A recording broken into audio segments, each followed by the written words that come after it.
குறிப்பாக சுரேஷ் சாலை தொடர்பாக பல்வேறு விதமான குற்றச்சாட்டுகள் மிக நீண்ட காலமாக இருந்தது. சுரேஷ் சாலை கைது செய்யப்படுவார் என்று யாரும் எதிர்பார்க்கவில்லை. நேற்றைய தினம் பிள்ளையான் குறிப்பிட்ட கருத்தும் இங்கு ஒரு முக்கியமான கருத்து. அவர் நேரடியாக தன் மீது போலி குற்றச்சாட்டுகள், பொய்யான குற்றச்சாட்டுகள் இருக்கின்றது.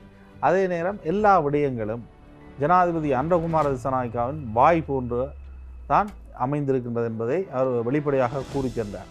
ஜேவிபிக்குள்ளே இருக்கக்கூடிய ஊழல் தொடர்பாக விசாரிக்காதவர்கள் தான் இந்த ஜேவிபி தரப்பு. உங்களுக்கு சொல்ல வேண்டியதில்லை. இந்த நிலக்கரி விவகாரம் ராணி அபேசகரை பொறுத்த வரைக்கும் அன்றகுமார திசாநாயக்க ஜனாதிபதியாக வர வேண்டும் என்று அரசியல் பிரச்சாரம் ஒன்று மேற்கொள்ளப்பட்டதில் அவர்களுடைய பங்கு இருக்கின்றது என்றும் கூறப்படுகிறது. தங்கள் மீது இருக்கக்கூடிய குறைகளை தவிர்த்து இன்னொருவர் குறையுடையவர், குற்றவாளி என்று சொல்லி அவருடைய குறைகளை பெரிய பிம்பமாக காட்டுவதிலே கைதேர்ந்தவர்களாக ஜேவிபியினுடைய கடந்த காலத்தை தெரிந்தவர்களுக்கு இது மிகப்பெரிய அளவுக்கு ஒரு ஏமாற்றமாக இருக்க போவது கிடையாது.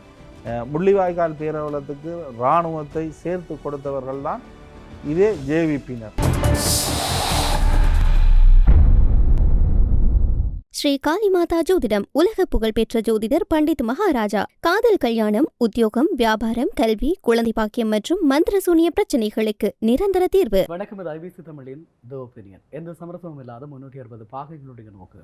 குறிப்பாக இப்போது சாணி அபேசகரவினுடைய இந்த விசாரணை வளையம் என்பது ஒருதலைபட்சமானது என்கின்ற கோரிக்கையை முன்வைத்து தாக்கல் செய்யப்பட்டிருந்த மனு மீதான விசாரணை இன்றைய நாளில் இடம்பெற்றது. இந்த அடிப்படையில் இந்த விவகாரத்தில் இருந்து சிஐடியினுடைய பணிப்பாளர் விலக்களிக்கப்பட மாட்டார் என சுரேஷ் சாலையினுடைய தரப்பு சட்டத்தரணிகளுக்கு நீதிமன்றம் அறிவித்திருக்கிறது. இந்த விவகாரம் ஒரு சூடுபிடித்த விவகாரமாக மாறிக்கொண்டிருக்கிறது. மிக நீண்ட நாட்களாக பேசப்படுகின்ற ஒரு விடயமாக இருக்கிறது. ஈஸ்டர் குண்டு தாக்குதல் தொடர்பிலே சுரேஷ் சாலை கைது செய்யப்பட்டிருக்கக்கூடிய விடயம், இதனூடாக இருக்கக்கூடிய பல்வேறு வாத பிரதிவாதங்கள் தென்னிலங்கையினுடைய அரசியலை மிகப்பெரிய அளவிலே பேசுபொருளாக்கி இருக்கிறது. இந்த நிலையில் இந்த தீர்ப்பு தொடர்பாகவும் இந்த விவகாரத்தில் இருக்கக்கூடிய நிறைய விடயங்கள் தொடர்பாக பேசிக்கொள்ள போகிறோம். நம்மோடு இணைந்திருக்கிறார் ஊடகவியலாளர் விஷ்ணு. வணக்கம். வணக்கம். குறிப்பாக இந்த சாணி அபேசகர் தொடர்பான சர்ச்சைகள் இருந்து கொண்டிருக்கிறது. ஒரு புறமாக சாணி அபேசகர நாட்டினுடைய சிறந்த புலனாய்வு அதிகாரி என்று சொல்லுகிறார்கள். இன்னொரு புறமாக சாணி அபேசகர திட்டமிட்ட பழிவாங்கல்களை மேற்கொள்கிறார் என்று சொல்கிறார்கள். அந்த அடிப்படையில் சுரேஷ் சாலையினுடைய விவகாரத்திலே இவருடைய தலையீடு இருக்கக்கூடாது, இந்த விசாரணைகளில் இருக்கக்கூடாது, இவரை அப்புறப்படுத்த வேண்டும் என்று சொல்ல ஒரு கோரிக்கை நீதிமன்றத்தில் தாக்கல் செய்யப்பட்டிருந்தது. அதற்கு நீதிமன்றம் என்று பதிலளித்திருக்கிறது. அவரை அங்கிருந்து நீக்க முடியாது, இந்த விசாரணைகள் தொடர்ச்சியாக இடம்பெறும், ஆகவே சுரேஷ் சாலை தான் இந்த கடவுச்சொற்களை வழங்க வேண்டும் மடிக்கணினி மற்றும் தொலைபேசிகளினுடைய என்று சொல்லியிருக்கிறார்கள். நீங்கள் பார்க்கிற போது குறிப்பாக சுரேஷ் சாலை தொடர்பாக பல்வேறு விதமான குற்றச்சாட்டுகள் மிக நீண்ட காலமாக இருந்தது. சுரேஷ் சாலை கைது செய்யப்படுவார் என்று யாரும் எதிர்பார்க்கவில்லை. இராணுவ புலனாய்வு பிரிவினுடைய ஒரு பணிப்பாளர், முன்னாள் பணிப்பாளர், இப்படி இருக்கக்கூடிய ஒருவரை கைது செய்வதற்கான தைரியம் அல்லது முஸ்லிம்களை மேற்கொள்ள மாட்டார்கள் என்று நம்புகிற வேளையில் அவர் கைது செய்யப்பட்டார். அவருக்கு எதிராக அடுக்கப்பட்டிருக்கக்கூடிய குற்றச்சாட்டுகளில் மிக முக்கியமானது இந்த ஈஸ்டர் குண்டு தாக்குதல். இந்த விவகாரங்களை எல்லாம் கூட்டாக வைத்து அவருக்கு எதிராக தொடர்ச்சியான மிகப்பெரிய சித்திரவதைகள் இடம்பெற்றதாக சொல்லப்பட்டது. இதன் அடிப்படையில் அவர் தொடர்ச்சியான உண்ணாவிரதத்தை மேற்கொண்டிருந்தார். இன்றைய நாளில் உண்ணாவிரதத்தையும் கைவிட்டிருக்கிறார். இப்போ சொல்லியிருக்கிறார்கள் அவர் வாயால் சாப்பிட ஆரம்பித்திருக்கிறார் என்று சொல்லியிருக்கிறார்கள். இந்த விவகாரத்தை எப்படி பார்க்கிறீர்கள்? நான் நினைக்கின்றேன் இது ஒரு இன்னும் அடுத்த கட்ட நீதிமன்ற நடவடிக்கைகளுக்கு செல்லும். சுரேஷ் சாலையினுடைய விவகாரம் கோட்டை நீதிமன்றத்துடன் நிற்க போகின்ற ஒரு விடயம் கிடையாது. மேல் நீதிமன்றம், மேன்முறையீட்டு நீதிமன்றத்துக்கு அவர்கள் இந்த விவகாரங்களை கொண்டு செல்வார்கள் சுரேஷ் சாலையினுடைய தரப்பினர். சுரேஷ் சாலை நீதிமன்ற வழக்குக்கு முன்பாகவே உண்ணாவிரதத்தை நிறுத்திவிட்டார். நேற்றைய தினம் பிள்ளையான் குறிப்பிட்ட கருத்தும் இங்கு ஒரு முக்கியமான கருத்து. அவர் நேரடியாக தன் மீது போலி குற்றச்சாட்டுகள், பொய்யான குற்றச்சாட்டுகள் இருக்கின்றது. அதே நேரம் எல்லா விடயங்களும் ஜனாதிபதி அன்றகுமார திசாநாயக்காவின் வாய் போன்று தான் அமைந்திருக்கின்றது என்பதை அவர் வெளிப்படையாக கூறி சென்றார். அடுத்த நிகழ்வாக சுரேஷ் சாலையினுடைய நிகழ்வு இன்றைய தினம் இடம்பெறுகின்றது. அவர் நிப்பாட்டுகின்றார். நீதிமன்றம் சாணி அபேசகரின் தலைமையில் தான் இந்த விசாரணைகள் முன்னெடுக்கப்படும், அதனை மாற்ற முடியாதென்றும் நீங்கள் கடவுச்சீட்டுகளை வழங்குங்கள், சொற்களை வழங்குங்கள் என்று குறிப்பிட்டிருக்கின்றது. இது மேன்முறையீடுக்கு செல்வதற்கு வாய்ப்புகள் அதிகம் இருக்கின்றது. அதே நேரம் இதுவரைக்கும் இவர்கள் கைது செய்து சரியான திசையில் தான் விசாரணைகள் முன்னெடுக்கப்படுகின்றதா என்ற ஒரு கேள்வி இருக்கின்றது. சாணி அபேசகரை பொறுத்த வரைக்கும் அன்றகுமார திசாநாயக்க ஜனாதிபதியாக வர வேண்டும் என்று அரசியல் பிரச்சாரம் ஒன்று மேற்கொள்ளப்பட்டதில் அவர்களுடைய பங்கு இருக்கின்றது என்றும் கூறப்படுகின்றது. அவர் அரசியல் ரீதியான பிரச்சாரங்களில் ஈடுபட்டார். அப்படிப்பட்ட ஒரு அதிகாரிக்குத்தான் பதவி கொடுக்கப்பட்டிருக்கின்றது. உண்மையில் சிஐடியில் சாணி அபேசகரை விட வேறு எந்த ஒரு தரப்பினரும் கிடையாதா? சாணி அபேசகருக்கு ஏற்கனவே உயிர்த்தனாயிரு குண்டு தாக்குதலில் குற்றப்பத்திரிகை தாக்கல் செய்யப்பட வேண்டும் என்ற பரிந்துரை ஒரு ஜனாதிபதி ஆணைக்குழுவில் இருக்கின்றது. தற்பொழுதைய பாதுகாப்பு அமைச்சின் செயலாளர் ரவிசரனுக்கும் அவ்வாறான ஒரு குற்றச்சாட்டு இருக்கின்றது. ஆகவே ஏன் அவர்களை கொண்டு அந்த விசாரணை நடத்த வேண்டும்? சுயாதீனமான விசாரணை என்றால் எல்லாருக்கும் ஒரு சுயாதீனமான நிலைமை என்பது இருக்க வேண்டும் அல்லவா? ஒரு தரப்புக்கு மட்டும் சுயாதீனமாக இருக்க வேண்டிய தேவை கிடையாது. அந்த வகையில் பார்க்கின்ற பொழுது இவர்கள் இந்த குண்டு தாக்குதலை நடத்தி இருக்கலாம், ஆனால் அந்த நடத்தாமல் இருந்திருக்கலாம். ஆனால் இவர்கள் நடத்தி இருக்கின்றார்கள் என்பதனை இவர்களால் பழிவாங்கப்பட்ட சாணி அபேசகரை கொண்டு நிரூபிப்பது என்பது ஒரு திரைப்பட பாணியில் இருக்குமே தவிர ஒரு நியாயபூர்வமான விசாரணையாக இருக்குமா என்பது ஒரு கேள்விக்குறிதானே. அவருடைய கேள்வியில் ஒரு நியாயம் இருக்கின்றது. நீதிமன்றம் அதனை ஏற்றுக்கொள்ளவில்லை. சில வேளைகளில் மேன்முறையீடுகளுக்கு செல்கின்ற பொழுது அதை ஏற்றுக்கொள்ள வேண்டிய சூழ்நிலையும் உருவாகும் இல்லையா? நிச்சயமாக குறிப்பாக நீங்கள் குறிப்பிடுவது போன்று பார்த்தால் சாணி அபேசகர் அனுருகுமார் திசாநாயக்கவுக்காக தேர்தல் பிரச்சாரம் மேற்கொண்டு வருவர், அல்லது ரவி செனவிரத்தின ஜேபிபியினுடைய ஆதரவு பின்னணி கொண்டு வருவர். இப்படியான விடயங்கள் இருக்கிறது. அதே நேரத்தில் ஈஸ்டர் குண்டு தாக்குதல் காலப்பகுதியில் இவர்கள் முக்கியமான பொறுப்புகளில் இருந்தவர்கள். இவர்களுடைய பிரதி பாதுகாப்பு அமைச்சர் அருண ஜெயசேகர் கூட கிழக்கு மாகாணத்தில் முக்கியமான ஒரு இராணுவ தளபதியாக பொறுப்பாளராக இருந்திருக்கக்கூடியவர். ஆகவே இந்த ஈஸ்டர் குண்டு தாக்குதல் காலப்பகுதியிலே இந்த விவகாரத்தில் சம்பந்தப்பட்டவர்கள் தங்களுக்குள்ளே இருக்கிற போது அவர்கள் தொடர்பான விசாரணைகள் இல்லை. ஆனால் இதற்கு அப்பால் இருக்கக்கூடியவர்கள் ஒரு கட்டமாக நீங்கள் குறிப்பிடுவது போல சுரேஷ் ஆலய தொடர்பான சில பிரதிபிம்பங்கள், மறைமுகமான அல்லது எதிர்மறையான கருத்துக்கள் கொண்டிருக்கக்கூடிய சிங்கள தரப்பும் இருக்கிறது. ஆகவே சுரேஷ் ஆலய தொடர்பான நடவடிக்கைகள் எடுக்கிற போது பெரும்பாலான ஆதரவு கிடைக்கும். பிள்ளையான் தொடர்பான நடவடிக்கைகள் எடுக்கிற போது தமிழ் மக்களுடைய ஆதரவு இருக்கும். ஏனென்று சொன்னால் பிள்ளையானால் கடந்த காலத்தில் பாதிக்கப்பட்ட தமிழ் மக்கள் ஆதரவு தெரிவிப்பார்கள், எதிர்ப்பு பெரிதாக வராது. இப்படியான சிந்தனையின் அடிப்படையிலேயே செய்திருக்கிறார்கள். உங்களுக்கு தெரியும், ஜேவிபிக்குள்ளே இருக்கக்கூடிய ஊழல் தொடர்பாக விசாரிக்காதவர்கள் தான் இந்த ஜேவிபி தரப்பு. உங்களுக்கு சொல்ல வேண்டியதில்லை, இந்த நிலக்கரி விவகாரம் பொறுப்பான அமைச்சர் பதவி விலகினாரே தவிர அவர் தொடர்பான விசாரணைகள் இடம்பெறவில்லை. இவர்களுடைய கல்வி சான்றிதழ்கள் தொடர்பான பிரச்சனைகள் மிகப்பெரிய அளவில் இருந்தது, அது தொடர்பாக விசாரணைகள் மேற்கொள்ளப்படவில்லை. இப்படி தொடர்ச்சியான பட்டியலில் இருக்கிற போது தங்கள் மீது இருக்கக்கூடிய குறைகளை தவிர்த்து இன்னொருவர் குறையுடையவர் குற்றவாளி என்று சொல்லி அவருடைய குறைகளை பெரிய பிம்பமாக காட்டுவதிலே கைதேர்ந்தவர்களாக இருக்கிறார்கள். அதற்கான சமூக ஊடக பிரச்சாரமும் மிக வலுவாக இடம்பெற்றுக் கொண்டிருக்கிறது. தென்னிலங்கையில் சில வலையொலி பதிவாளர்களை வைத்து இந்த செய்திகளை குறிப்பிடுகிறார்கள். குறிப்பாக அண்மையில் தென்னிலங்கை ஊடகம் ஒன்று குறிப்பிட்டிருந்த விடயம், தென்னிலங்கையில் இருக்கக்கூடிய ஒரு சில வலையொலி பதிவாளர்கள் அவர்கள் அடுத்த 6 மாதங்களுக்குள் யாரை கைது செய்ய வேண்டும் என்று சொல்லி அவர்களுடைய வலையொலி தளத்திலே சொல்லுவார்களாம். அதன் பின்பு இந்த கைது நடவடிக்கைகள் இடம்பெறுமாம். ஆக வலையொலி பதிவாளர்களும் இலங்கை ரூபாய் வாகன கூட்டுத்தாபனத்தினுடைய ஒரு நிகழ்ச்சியில், அரசியல் நிகழ்ச்சியிலே சொல்லுகின்ற விடயத்தை அன்றைய இரவு ஜனாதிபதி தீர்மானமாக சொல்லுவார். இப்படியெல்லாம் விமர்சனங்கள் இருந்து கொண்டிருக்கிறது. உண்மையில் சுயாதீனமான ஒரு அரச கட்டமைப்பு இருக்க வேண்டும் என்று சொன்னால் அரசு தரப்பு இந்த விசாரணைகளில் தலையிடாமல் சுயாதீனமான விசாரணைகள் இடம்பெற வேண்டும். இவர்களுக்கு குறிப்பாக சம்பந்தப்பட்டவர்களுக்கு இதில் உடன்பாடில்லை என்கிற போது அவர்கள் கோருகின்ற இன்னொரு நியாயத்தை, எங்களை விசாரிக்கக்கூடிய ஒரு அதிகாரி இவர் இப்படியாக இருக்கிறார், எங்களை இப்படி தனிப்பட்ட ரீதியில் துன்புறுத்துகிறார், எனக்கு எதிராக இப்படி சித்திரவதை இடம்பெறுகிறது என்ற போது அவர்கள் சில வேளைகளில் அதை மாற்ற முயற்சிக்கலாம். இல்லை இவர்தான் செய்வார் என்று சொல்வது எப்படிப்பட்டது? இன்றைய நாளில் குறிப்பாக அமைச்சரவை பேச்சாளர் ஒரு விடயத்தை சொல்லியிருக்கிறார். விசாரணைக்கு உட்படுத்தப்படுகின்றவர்கள் விருப்பத்திற்காக விசாரணை அதிகாரிகளை மாற்ற முடியாது என்று சொல்லுகிறார். எப்படி என்று சொன்னால் இவர்கள் திட்டமிட்டு ஒரு மைய குறிப்பின் அடிப்படையில் தாங்கள் எல்லோருமாக சேர்ந்தெடுத்த முடிவின் அடிப்படையில் தான் செயற்படுகிறார்கள். சுரேஷ் சாலை கேட்பதற்காக மாற்ற வேண்டும் என்ற அடிப்படையிலான அந்த கருத்துக்கு நான் கூறுவது என்னவென்றால், இவர்கள் மீது அவ்வாறான பரிந்துரை கடந்த காலங்களில் இருந்திருக்கின்றது. அதே நேரம் இவர் ஒரு அரசியல் ரீதியில் செயல்பட்ட ஒரு நபர் என்ற அடிப்படையில் தான் இவர் இந்த விசாரணையை மேற்கொள்வது எந்த அளவு தூரம் பொருத்தமானது. நேரடியாக இவர்களுக்கு பின்னால் நான் இருக்கின்றேன் என்பதை ஜனாதிபதி நாடாளுமன்றத்திலேயே குறிப்பிடுகின்றார்.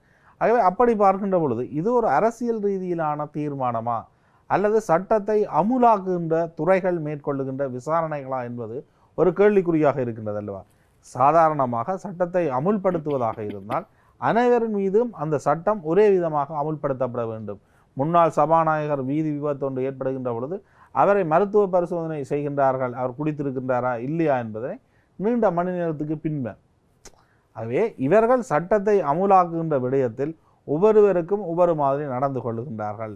இதனை திருகோணமலையில் புத்த சிலை விவகாரத்திலே நாம் பார்த்திருந்தோம். முதல் புத்த சிலை என்னத்துக்காக அந்த இடத்திலிருந்து அகற்றினார்கள், என்ன இடத்துக்காக கொண்டு வந்து வைத்தார்கள் என்றெல்லாம் ஒவ்வொரு விடயங்களை மாறி மாறி அமைச்சர்களை குறிப்பிட்டதை நாம் பார்த்திருந்தோம். ஆகவே இந்த அரசாங்கம் ஒரு நிலையான ஒரு தெளிவான கருத்துக்களை முன்வைப்பது கிடையாது. உயிர்த்த ஞாயிறு குண்டு தாக்குதல் என்பது நேரடியாக சட்டத்தை அமுலாக்குவதுடன் ஒரு சுயாதீன விசாரணை, அரசியல் களப்பெற்ற ஒரு விசாரணை, அதே நேரம் அந்த நீதி என்பது பாதிக்கப்பட்ட மக்களுக்கு கட்டாயம் கொடுக்கப்பட வேண்டிய ஒரு நீதி. அந்த விசாரணையை அரசியல் மயப்படுத்த ஜேவிபி முனைகின்றது. அல்லது சுயாதீன விசாரணை என்றால் கோட்டபாய ராஜபக்ஷ அந்த விசாரணையுடன் அந்த குண்டு தாக்குதலுடன் நேரடியாக தொடர்புபட்டிருக்கின்றார் என்பதை யாரும் அரசியல் வழியில் சொல்ல தேவையில்லை. உடனடியாக அவர் கைது செய்யப்பட வேண்டும். 270க்கும் மேற்பட்ட பேர் மரணமடைந்த ஒரு விசாரணை. ஆனால் இவர்கள் அரசியல் காரணங்களை கூறிக்கொண்டிருக்கின்றார்கள். ஆட்சியில் இருந்து கொண்டு அரசியல் காரணம் கூற முடியும், எதிர்க்கட்சியினர் கூற முடியும். தற்பொழுது எதிர்க்கட்சியில் இருக்கின்ற முக்கியமான அரசியல்வாதிகள், சட்டத்திறனிகள், அதே நேரம் போலீஸ் தலைமையில் இருக்கின்ற மிக முக்கியமான அதிகாரிகளும் கைது செய்யப்பட இருக்கிறதாக அறிகின்றோம். இந்த கைது நடவடிக்கைகள் மட்டும் இந்த நாட்டு மக்களை பாதுகாக்கப் போகின்ற ஒரு விடயம் கிடையாது. பொருளாதார ரீதியிலேயோ அல்லது கட்டமைப்பு ரீதியில் ஒரு மாற்றத்தை ஏற்படுத்தாமல் தனியே இந்த அரசியல் பழிவாங்கல்களை இவர்கள் மேற்கொள்வார்களாக இருந்தால் இந்த நாட்டுக்கு அது உகந்ததாக இருக்க போவது கிடையாது. ஆனால் இந்த கைது செய்யப்படுகின்றவர்கள் ஒருதரும் புனிதர்கள் இல்லை என்பது நாங்கள் ஏற்றுக்கொள்ள வேண்டிய ஒரு விடயம். இவர்கள் அனைவரும் மீதும் மிக நீண்ட கால குற்றச்சாட்டுகள் இருக்கின்றது. இவர்கள் விசாரணைக்கு உட்படுத்தப்பட வேண்டும். ஆனால் அந்த விசாரணை என்பது அவர்கள் எந்த மாதிரி செயற்பட்டார்களோ அதே மாதிரி இந்த அரசாங்கம் செயற்படுவதாக இருக்கக்கூடாது. அது ஒரு சுயாதீனமாகவும் பார்க்கின்ற பொழுது நேர்மையுடன் நடக்கப்படுகின்ற ஒரு விடயமாகவும் சட்டத்துக்கு உட்பட்ட ஒரு விடயமாகவும் இருக்க வேண்டுமே தவிர எடுத்த எடுப்பில் இடம்பெறுகின்ற விடயமாக இருக்கக்கூடாது. இந்த அரசாங்கத்தை பொறுத்த வரைக்கும் தன்னை விமர்சிப்பவர்கள் அனைவர் மீதும் நாங்கள் பயங்கரவாத தடை சட்டத்தை பயன்படுத்த போகின்றோம், அல்லது இவர்களை கைது செய்து தற்பொழுது சிறைச்சாலையில் வைத்திருக்கின்றோம், உயிர்த்த ஞாயிறு குண்டு தாக்குதலுக்கு ஒரு நீதியான விசாரணை முன்னெடுப்பதற்கு எங்களுக்கு பயங்கரவாத தடை சட்டம் தேவைப்படுகின்றது என்ற அடிப்படையில் எல்லாம் அரசாங்கம் கருத்துக்களை முன்வைக்கக்கூடாது. உடனடி மாற்றங்கள் என்பன தேவை. இவர்கள் மீது நடவடிக்கை எடுக்கப்படுவதென்றால் சாட்சியங்கள் ரீதியில் அந்த நடவடிக்கைகள் மேற்கொள்ளப்பட வேண்டும். இல்லை என்றால் கோட்டபாய ராஜபக்ச இவ்வளவு ஒரு குறுகிய காலத்தில் மிகப்பெரிய ஒரு ஆதரவை பெற்று ஆட்சி அமைத்தாரோ அதே வேகத்தில் அவர் ஆட்சியை விட்டு சென்றார். அந்த நிலைமை யாருக்கு மேற்படும்? அன்றகுமார திசாநாயகாவுக்கு இருக்கின்ற மிகப்பெரிய அந்த பிம்பத்தை நேற்றைய தினம் என்னுடைய பார்வை உடைத்திருக்கின்றார் பிள்ளையான். ஏனெனில் பிள்ளையான் குறிப்பிட்ட அந்த கருத்து என்பது அன்றகுமார திசாநாயகின் வாய் போன்றுதான் எல்லாமே என்று அவர் கூற வருகின்ற விடயம் ஜேவிபி வழங்கிய வாக்குறுதிகள் அனைத்தும் பறந்து விட்டது, இன்று அது நடைமுறையில் இல்லை. இவர்கள் கூறிய விலைவாசிகளாக இருக்கலாம் அல்லது அரசாங்கம் எடுக்கின்ற முடிவுகளாக இருக்கலாம், எந்த விடயத்திலும் ஒரு நல்ல விடயங்கள் அல்லது பொதுமக்களினுடைய வாழ்க்கை தரத்தை உயர்த்தக்கூடியதோ விலையேற்றங்களை குறைக்கக்கூடியதோ அல்லது இந்த நாட்டினுடைய வளங்கள் இந்த நாட்டுக்கு என்பதோ, ஏன் குறைந்தபட்சம் மன்னாரில் காற்றாலை மின் திட்டத்தை அதானியினுடைய மின் திட்டம் என்று எதிர்த்தது யார்? இதே ஜேவிபியினர். ஆனால் அதன் பின்னர் இடம்பெற்ற விடயம் என்ன? பல்வேறு விடயங்களை நாங்கள் கூற முடியும். இவர்கள் ஆட்சிக்கு முன்னர் எப்படி இருந்தார்கள், தற்பொழுது எப்படி இருக்கின்றார்கள் என்று. இவர்கள் வீதியில் நின்று போராட்டம் செய்து வந்தவர்கள். தினம் தினம் கொழும்பு வீதிகளில் போராட்டம் செய்த கட்சி தான் ஜேவிபி. இன்று எத்தனை பேர் போராட்டம் செய்வதற்கு எதிராக, செம்மணியில் போராட்டம் செய்வதற்கு எதிராக, தையிட்டியில் போராட்டம் செய்வதற்கு எதிராக, தமிழ் மக்கள் தங்களுடைய உரிமைகள் சார்ந்து நீதிக்கான கோரிக்கைகள் சார்ந்து தங்களுடைய நிலங்கள் சார்ந்து போராட்டங்களை முன்னெடுக்கின்ற பொழுது அதற்கு எதிராக நீதிமன்றத்துக்கு போலீசார் தந்து தடை உத்தரவை பெறுகின்றார்கள். போலீசார் பாதிக்கப்பட்ட சமூகத்துடன் கேலிக்குரிய விதத்தில் நடந்து கொள்ளுகின்றார்கள். செம்மணி போராட்டத்தின் பொழுது போலீஸ் அதிகாரிகள் நடந்து கொண்ட விதம் என்பது ஏற்புடையதா? நீதி அமைச்சர் வருகின்றார் செம்மணிக்கு, அங்கால் ஒரு போராட்டம் நடக்கின்றது, அந்த போராட்டத்தை சென்று பார்த்தாரா? அல்லது அந்த போராட்டத்தில் நடந்து கொண்ட விதம் என்பது போலீசாரினுடைய விதம் ஏற்புடைய ஒன்றா? ஆனால் இவர்கள் கடந்த காலத்தில் போராட்டங்களை மேற்கொள்ளுகின்ற பொழுது ஆட்சியில் இருந்தவர்கள் செய்ததைத்தான் இவர்களும் ஆட்சிக்கு வந்து செய்கின்றார்கள். அதே மாற்றம் என்பது இன்னும் நடக்கவில்லை. சுரேசாலையாக இருக்கலாம், பிள்ளையானாக இருக்கலாம், ஆட்சி மாறுகின்ற பொழுது அவர்கள் வெளியில் வருவார்கள் என்ற நம்பிக்கை அவர்களிடம் இருக்க வேண்டும். அப்படி இல்லை என்றால் இவர்கள் சொல்வது போன்று ஆதாரங்களுடன் இந்த விசாரணைகள் முன்னெடுத்து ஒரு நல்ல கட்டத்தை அடையவில்லை என்பதை தான் வெளிப்படுத்துகின்றது. உண்மையில் நீங்கள் குறிப்பிடுவது போல ஜேவிபி தரப்பில் இருக்கக்கூடியவர்களுக்கு தாங்கள் ஆட்சியிலே ஆளுங்கட்சியாக இருக்கிறோமா எதிர்க்கட்சியாக இருக்கிறோமா என்பது தெரியாமல் தான் அடிக்கடி கருத்துக்களை வெளியிடுகின்றவர்களாக இருக்கிறார்கள். இப்படியான ஒரு சூழல் இருக்கிறது. குறிப்பாக நீங்கள் குறிப்பிட்ட போலீசாருடைய விவகாரம் கூட, போலீசார் கட்டுப்படுத்தப்படாத அதிகாரத்தை பெற்றவர்களாக இப்போது மாறிக்கொண்டிருக்கிறார்கள். போராட்டங்களில் கண்டபடியாக மக்களை கை வைப்பது அல்லது வீதியிலே சிவிலியன்களை சுடுவது வரை பல்வேறு சம்பவங்கள் பதிவாகி இருக்கிறது. இன்னொரு புறம் பார்க்கிற போது தென்னிலங்கையிலே போலீசார் பாதாள உலக குழுக்களோடு தொடர்புடையவர்கள் என்று சொல்லியும் அங்கு இருக்கக்கூடிய அவர்கள் பாதாள உலக குழுக்கள் தங்களுடைய எதிரிகளை தீர்த்து கட்டுவதற்காக போலீசாருக்கு லஞ்சம் வழங்குகிறது என்று சொல்லி மிகப்பெரிய ஒரு பிரச்சனை அந்த பக்கமாக போய் கொண்டிருக்கிறது. இப்படியெல்லாம் இருக்கக்கூடிய நிலையில் நீங்கள் குறிப்பிட்டது போல மிகப்பெரிய ஊழலுக்கு எதிராக இருக்கிறோம், சிஸ்டம் சேஞ்ச் என்று சொல்லி வந்தவர்கள் இவர்களுடைய இந்த சிஸ்டம் சேஞ்ச், அதாவது முறைமை மாற்றம் என்பது இதுதானா என்று கேட்கின்ற அளவுக்கு மிகப்பெரிய விடயங்கள் இடம்பெறுகிறது.